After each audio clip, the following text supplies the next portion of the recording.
वैदिक सभ्यता के बारे में जानकारी हमें मुख्य रूप से किस ग्रंथ से मिलती है? उत्तर है वेदों से। उत्तर है वेदों से। अगला प्रश्न है, चारों वेदों में सबसे प्राचीन वेद कौन सा माना जाता है? चारों वेदों में सबसे प्राचीन वेद कौन सा माना जाता है? उत्तर है ऋग्वेद। ऋग्वेद। अगला प्रश्न है, ऋग्वेद में मुख्य रूप से किस तरह के मंत्रों का संग्रह मिलता है? उत्तर है देवताओं की स्तुतियों के मंत्र। देवताओं की स्तुतियों के मंत्र। अगला प्रश्न है, सामवेद का संबंध मुख्य रूप से किसे किससे माना जाता है? उत्तर है संगीत और गायन से।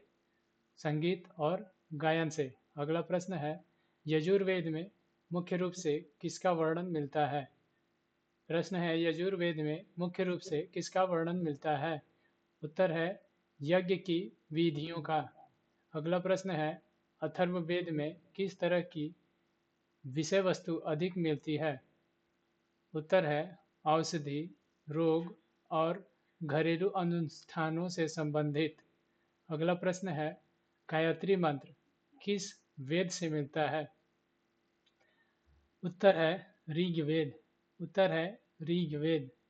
अगला प्रश्न है, गायत्री मंत्र किस देवता को समर्पित माना जाता है? ऋग्वेद सॉरी गायत्री मंत्र किस देवता को समर्पित माना जाता है? उत्तर है सविता। अगला प्रश्न है, वैदिक संहिता साहित्य में कुल कितने वेद माने गए हैं? वैदिक साहित्य में कुल कितने वेद माने गए हैं? उत्तर है 4। अगला प्रश्न है, वेदों को सामान्यतः किस नाम से भी जाना जाता है? वेदों को सामान्यतः किस नाम से भी जाना जाता है? उत्तर है श्रुति। उत्तर है श्रुति। अगला प्रश्न है, ऋग्वेद में कुल कितने मंडल हैं? प्रश्न है, ऋग्वेद में कुल कितने मंडल हैं? उत्तर है 10। उत्तर है 10। अगला प्रश्न है, ऋग्वेद में लगभग कितने सूक्त हैं? ऋग्वेद में लगभग कितने सूक्त हैं? उत्तर है 1028। 1028। अगला प्रश्न है, ऋग्वेद में सबसे अधिक स्तुति किस देवता की मिलती है? उत्तर है इंद्र। उत्तर है इंद्र। अगला प्रश्न है, वैदिक काल में इंद्र को किस रूप में प्रमुखता दी गई थी? उत्तर है युद्ध और वर्षा के देवता के रूप में प्रमुखता दी गई थी। अगला प्रश्न है, वैदिक काल में अग्नि का क्या महत्व था? प्रश्न है, वैदिक काल में अग्नि का क्या महत्व था? उत्तर है यज्ञ में देवताओं तक आहुति पहुंचाने वाले माध्यम के रूप में। अगला प्रश्न है, वैदिक काल के प्रमुख देवताओं में वरुण किससे संबंधित माने जाते हैं? उत्तर है रीत और जल से। रीत और जल से। अगला प्रश्न है, वैदिक काल में सूर्य की पूजा किस रूप में की जाती थी? उत्तर है सूर्य को देवता के रूप में वैदिक काल में पूजा की जाती थी। अगला प्रश्न है, ऋग्वैदिक समाज की सबसे छोटी सामाजिक इकाई क्या थी? प्रश्न है, ऋग्वैदिक समाज की सबसे छोटी इकाई क्या थी? उत्तर है परिवार। उत्तर है परिवार। अगला प्रश्न है, वैदिक समाज में परिवार के मुखिया को क्या कहा जाता था? वैदिक समाज में परिवार के मुखिया को क्या कहा जाता था? उत्तर है गृहपति। उत्तर है गृहपति। अगला प्रश्न है, ऋग्वैदिक काल में समाज की मूल इकाई क्या मानी जाती थी? ऋग्वैदिक काल में समाज की मूल इकाई क्या मानी जाती थी? उत्तर है जन। उत्तर है जन। अगला प्रश्न है, वैदिक काल में जन का प्रमुख कौन होता था? उत्तर है राजा। उत्तर है राजा। अगला प्रश्न है, ऋग्वैदिक काल में राजा की मुख्य जिम्मेदारी क्या थी? ऋग्वैदिक काल में राजा की मुख्य जिम्मेदारी क्या थी? उत्तर है जन की रक्षा करना। उत्तर है जन की रक्षा करना। अगला प्रश्न है, वैदिक काल में राजा को सलाह देने वाली दो प्रमुख संस्थाएं कौन सी थी? उत्तर है सभा और समिति। उत्तर है सभा और समिति। अगला प्रश्न है, वैदिक काल की सभा में सामान्यतः किस वर्ग के लोग शामिल होते थे?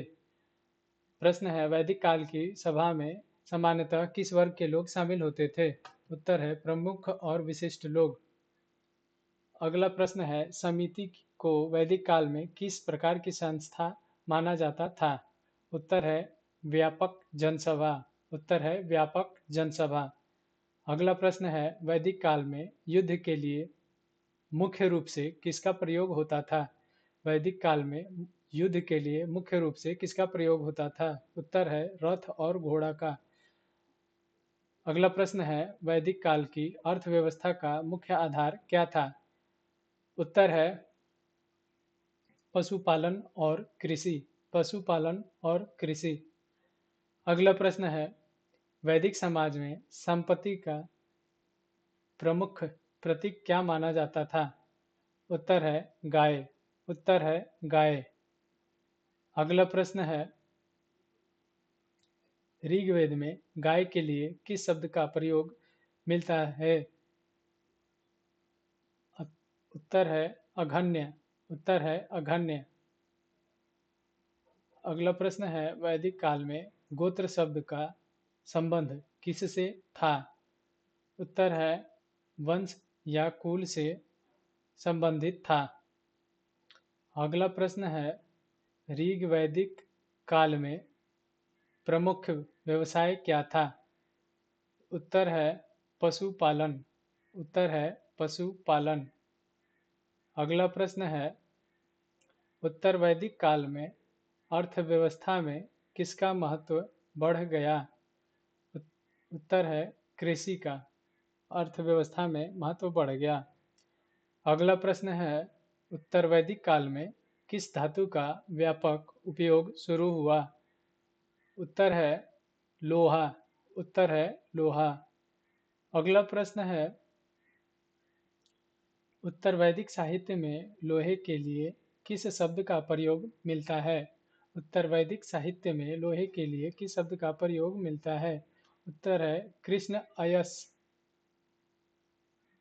अगला प्रश्न है, वैदिक काल में कृषि के लिए किस अनाज का प्रमुख रूप से उल्लेख मिलता है? उत्तर है जौ। उत्तर है जौ। अगला प्रश्न है, उत्तर वैदिक काल में किस फसल का महत्व बढ़ा? उत्तर वैदिक काल में किस फसल का महत्व बढ़ा? उत्तर है चावल।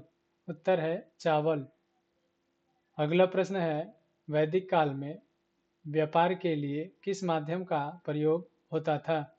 उत्तर वैदिक काल में व्यापार के लिए किस माध्यम का प्रयोग होता था? उत्तर है वस्तु विनिमय। अगला प्रश्न है, वैदिक काल में निष्क शब्द किससे संबंधित था? वैदिक काल में निष्क शब्द किससे संबंधित था? उत्तर है आभूषण या मूल्यवान धातु की वस्तु। अगला प्रश्न है, वैदिक काल में शतमान किससे संबंधित था? वैदिक काल में शतमान किससे संबंधित था? उत्तर है मूल्य और धातु की इकाई। मूल्य या धातु की इकाई। अगला प्रश्न है, वैदिक काल में शिक्षा का प्रमुख केंद्र था? वैदिक काल में शिक्षा का प्रमुख केंद्र था। उत्तर है गुरुकुल। उत्तर है गुरुकुल। अगला प्रश्न है, गुरुकुल में विद्यार्थी किसके साथ रहकर शिक्षा प्राप्त करते थे? गुरुकुल में किसके साथ रहकर शिक्षा प्राप्त करते थे? उत्तर है गुरु के साथ। अगला प्रश्न है, वैदिक शिक्षा का मुख्य उद्देश्य क्या था? प्रश्न है, वैदिक शिक्षा का मुख्य उद्देश्य क्या था? उत्तर है ज्ञान, चरित्र और अनुशासन का विकास। ज्ञान, चरित्र और अनुशासन का विकास। अगला प्रश्न है, वैदिक काल में शिक्षा पूरी होने के बाद विद्यार्थी कौन सी रस्म पूरा करता था? उत्तर है समावर्तन संस्कार। समावर्तन संस्कार। अगला प्रश्न है, वैदिक साहित्य में उपनयन संस्कार का संबंध किससे था? उत्तर है शिक्षा प्रारंभ करने से। अगला प्रश्न है, वैदिक काल में महिलाओं की शिक्षा की स्थिति कैसी थी? वैदिक काल में महिलाओं की शिक्षा की स्थिति कैसी थी? उत्तर है उन्हें शिक्षा प्राप्त करने का अवसर मिलता था। अगला प्रश्न है वैदिक काल की प्रसिद्ध विशुद्ध विदुषी महिलाओं में से किसका नाम लिया जाता है? उत्तर है गार्गी। उत्तर है गार्गी। अगला प्रश्न है गार्गी किस क्षेत्र में अपनी विद्वता के लिए प्रसिद्ध थी? गार्गी किस क्षेत्र में अपनी विद्वता के लिए प्रसिद्ध थी? उत्तर है दर्शन और वैदिक विज्ञान। अगला प्रश्न है वैदिक काल की दूसरी प्रसिद्ध विशुद्ध विदुषी महिला कौन सी थी? उत्तर है मैत्रेयी। उत्तर है मैत्रेयी। अगला प्रश्न है ऋग्वैदिक समाज में महिलाओं की स्थिति कैसी मानी जाती है? उत्तर है अपेक्षाकृत सम्मानजनक। अगला प्रश्न है उत्तर वैदिक काल में महिलाओं की सामाजिक स्थिति में क्या परिवर्तन आया? उत्तर है उनकी स्थिति पहले की तुलना में कमजोर हुई। उनकी स्थिति पहले की तुलना में कमजोर हुई। अगली प्रश्न है वैदिक समाज में 4 प्रमुख वर्ण कौन से थे? उत्तर है ब्राह्मण, क्षत्रिय, वैश्य और शूद्र। अगला प्रश्न है 4 वर्णों का सबसे स्पष्ट उल्लेख किस ग्रंथ में मिलता है? उत्तर है ऋग्वेद में। उत्तर है ऋग्वेद में। अगला प्रश्न है ऋग्वेद में किस स्तुति में 4 वर्णों का उल्लेख मिलता है? उत्तर है पुरुष सूक्त में 4 वर्णों का उल्लेख मिलता है। अगला प्रश्न है ब्राह्मण वर्ण का मुख्य कार्य क्या माना जाता था? ब्राह्मण वर्ण का मुख्य कार्य क्या माना जाता था? उत्तर है अध्ययन, अध्यापन और धार्मिक कार्य। अगला प्रश्न है क्षत्रिय वर्ण का मुख्य कार्य क्या माना जाता था? उत्तर है शासन और रक्षा करना। अगला प्रश्न है वैश्य वर्ण का मुख्य कार्य क्या माना जाता था? उत्तर है कृषि, पशुपालन और व्यापार करना मुख्य कार्य माना जाता था। अगला प्रश्न है शूद्र वर्ण का मुख्य कार्य क्या माना जाता था? शूद्र वर्ण का मुख्य कार्य क्या माना जाता था? उत्तर है सेवा कार्य। उत्तर है सेवा कार्य। अगला प्रश्न है वैदिक समाज में आश्रम व्यवस्था कितने भागों में बांटी गई थी? उत्तर है 4। उत्तर है 4। अगला प्रश्न है 4 आश्रमों में पहला आश्रम कौन सा था? प्रश्न है 4 आश्रमों में पहला आश्रम कौन सा था? उत्तर है ब्रह्मचर्य। उत्तर है ब्रह्मचर्य। अगला प्रश्न है गृहस्थ आश्रम के बाद कौन सा आश्रम आता था? गृहस्थ आश्रम के बाद कौन सा आश्रम आता था? उत्तर है वानप्रस्थ। उत्तर है वानप्रस्थ। अगला प्रश्न है आश्रम व्यवस्था का अंतिम चरण कौन सा माना जाता था? उत्तर है संन्यास। उत्तर है संन्यास। अगला प्रश्न है वैदिक धर्म में यज्ञ का क्या महत्व था? वैदिक धर्म में यज्ञ का क्या महत्व था?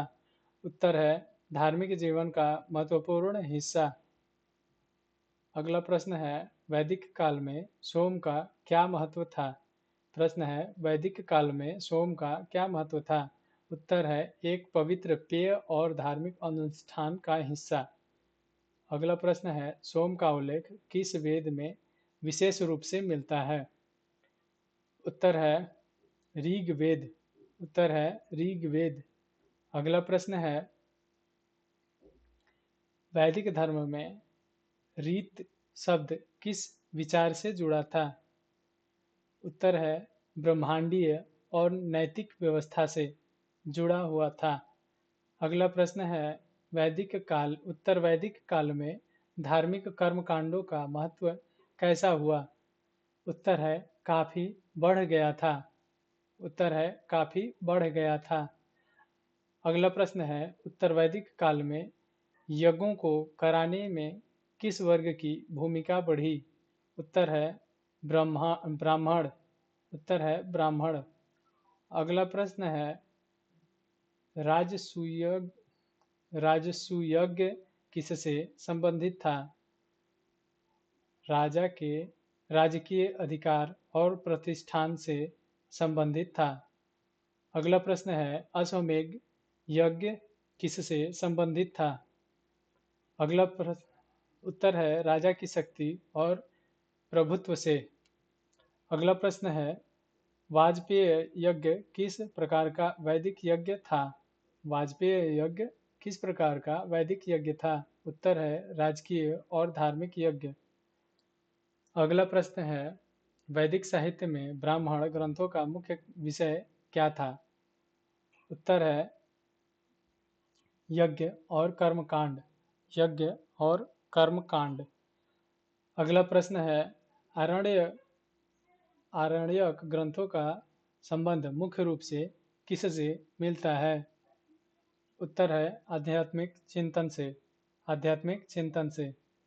अगला प्रश्न है उपनिषदों का मुख्य विषय क्या था?